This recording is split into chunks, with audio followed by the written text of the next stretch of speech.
Venezuela বিশ্বের সবচেয়ে বড় তেল মজুদের দেশ। ভূগর্ভে থাকা সেই বিপুল সম্পদ একসময় এই লাতিন দেশটিকে বানিয়েছিল স্বপ্নের রাষ্ট্র।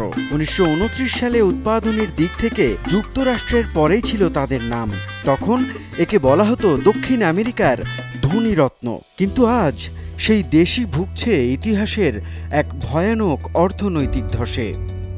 প্রশ্ন জাগে, তেলের ওপর ভাসা ভেনেজুয়েলা কিভাবে এমন তলানিতে গিয়ে ঠেকল? 1922 সালে রয়্যাল ডাচ শেলের ভূতাত্ত্বিক দল ভেনেজুয়েলার মারাকাইবো অববাহিকার লা রোসা অঞ্চলে তেলের সন্ধান পান। তখনকার প্রেক্ষাপটে দিনে 1 লাখ ব্যারেল তেল উৎপাদন ছিল এক বিস্ময়কর ঘটনা।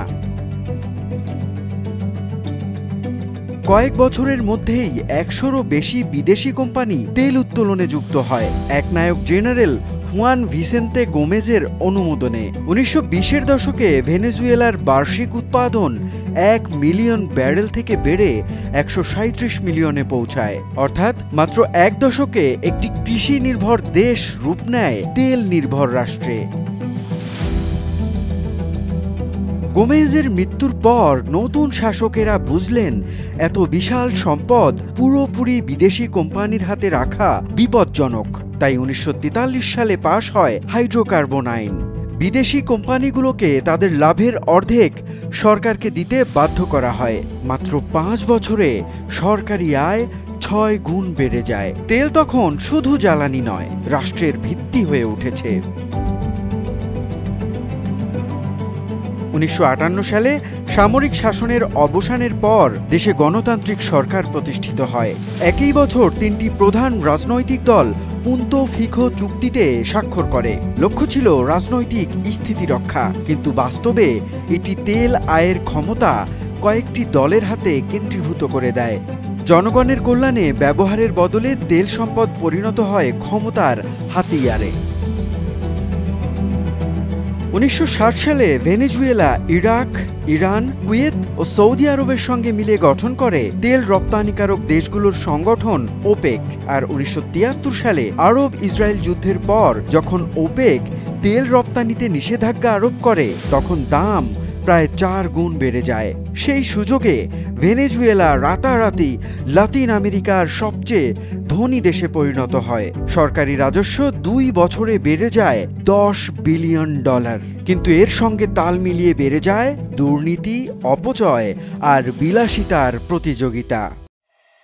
1972 থেকে 1997 সালের মধ্যে দেশ থেকে প্রায় $100 বিলিয়ন আত্মসাৎ হয়েছে বলে ধারণা করা হয়। 1976 সালে প্রেসিডেন্ট কার্লোস আন্দ্রেস পেরেজ তেল খাত জাতীয়করণ করেন। জন্ম নেয় রাষ্ট্রীয় তেল কোম্পানি PDVSA। শুরুতে এটি দক্ষভাবে পরিচালিত হয়েছিল, কিন্তু 1980-এর দশকে আন্তর্জাতিক বাজারে তেলের দাম হঠাৎ পড়ে গেলে ভেনেজুয়েলার অর্থনীতি টালমাটাল হয়ে পড়ে। মূল্যস্ফীতি বাড়ে, ঋণ বেড়ে যায় আর জনজীবন সংকটে পড়ে। 1989 সালে পেরেজ ফের ক্ষমতায় এসে IMF এর সহায়তায় কৃচ্ছ সাধন নীতি চালু করেন। ফল হয় উল্টো। খাদ্য ও পরিবহন খরচ বাড়ায় রাজধানী কারাকাসে শুরু হয় সহিংস দাঙ্গা, যেটি ইতিহাসে কারাকাজো নামে পরিচিত। এই বিশৃঙ্খলার মধ্যেই উঠে আসেন এক সাবেক সেনা কর্মকর্তা হুগো চ্যাভেজ। 1998 সালে প্রেসিডেন্ট নির্বাচিত হয়ে তিনি সমাজতান্ত্রিক পথে হাঁটেন। ঘোষণা দেন দেশের বিশাল তেল সম্পদ এবার ব্যবহার হবে গরিবের জন্য।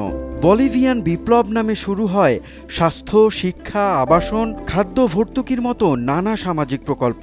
শুরুতে দরিদ্র জনগোষ্ঠীর মধ্যে এটি আশার আলো জ্বালায়, কিন্তু একই সঙ্গে চ্যাভেজ তেল খাতের উপর রাজনৈতিক নিয়ন্ত্রণ বাড়াতে থাকেন। 2002 থেকে 2003 সালে ধর্মঘটের সময় হাজারো অভিজ্ঞ কর্মীকে PDVSA থেকে বরখাস্ত করা হয়।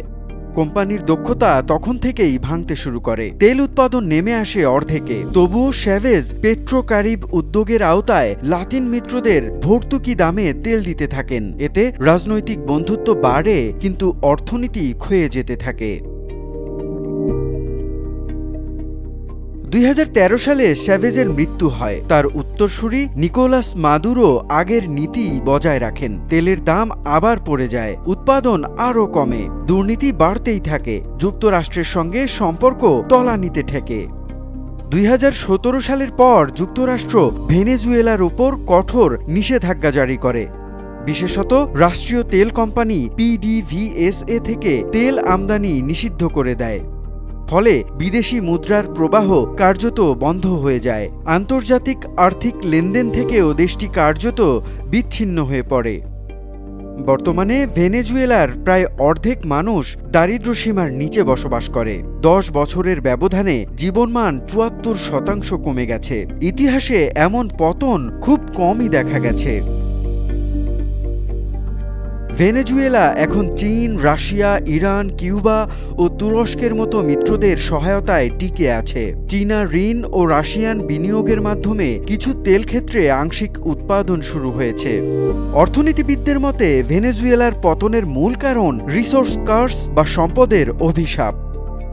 যেসব দেশ প্রাকৃতিক সম্পদ আবিষ্কারের আগে শক্তিশালী গণতান্ত্রিক প্রতিষ্ঠান ও প্রশাসনিক কাঠামো তৈরি করতে পারে, তারা সাধারণত এই অভিশাপ থেকে রক্ষা পায়।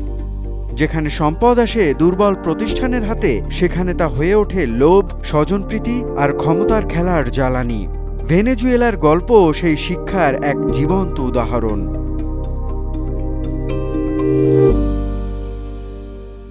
বিশ্ব যখন জীবাশ্ম জ্বালানি থেকে নবায়নযোগ্য শক্তির যুগে পা রাখছে, পেট্রো স্টেটগুলোকে ভাবতে হচ্ছে নতুন করে। সৌর, বায়ু ও হাইড্রোজেন শক্তির বাজার বাড়ছে দ্রুত, তেলের উপর নির্ভরতা কমছে। এমন সময়ে তেল নির্ভর অর্থনীতি ধরে রাখা মানে স্থির জলে ডুবন্ত জাহাজ চালানো। ভেনেজুয়েলার সামনে এখন দুটি পথ।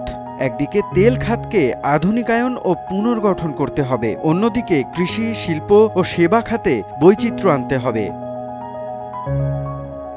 এই সবই সম্ভব যদি রাজনৈতিক স্থিতি ও বিনিয়োগের আস্থা ফিরে আসে। বর্তমানের দুর্বল অবকাঠামো, বৈরী আন্তর্জাতিক পরিবেশ এবং জলবায়ু উদ্বেগের বাস্তবতায় তা কঠিন। মুনিম রাব্বি, যমুনা নিউজ।